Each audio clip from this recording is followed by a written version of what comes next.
రాజేంద్రనగర్ కు ఆనుకుని ఉన్న మూసీ నది చుట్టుపక్కల ప్రాంతాల్లో అక్రమ నిర్మాణాలను గుర్తించి వాటిని కూల్చేందుకు మార్కింగ్ చేయడం జరిగిందని రంగారెడ్డి జిల్లా కలెక్టర్ శశాంక్ తెలిపారు.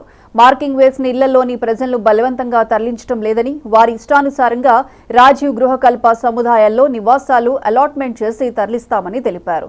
తాజాగా 22 మందికి రాజేంద్రనగర్ పరిధిలో డబుల్ బెడ్రూమ్లు అలాట్ చేసి తాళాలు అందించారని చెప్పారు. రాజేంద్రనగర్ 2 మండలాలు వస్తాయి. మనకి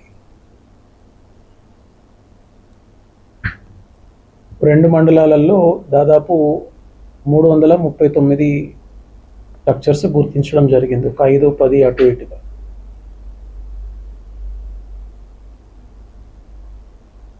కల్పించాలి అన్నది ఉద్దేశంతో వాళ్లకు 2 BHK కేటాయింపు చేయడము, అది కూడా దగ్గరలో ఉన్న దానికి మనకు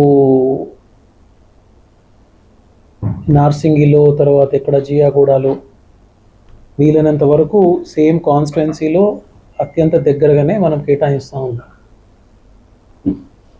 339లో సుమారు 175 మనకు నివాస గృహాలు అని చెప్పేసి మన దృష్టిలో ఉంది. ఈ నివాస గృహాలలో దాదాపు ఈ రోజు వరకు, ఈ సాయంత్రం వరకు 22 మంది వాళ్ళకి కేటాయించిన ఇళ్లకు వెళ్ళడం జరిగింది.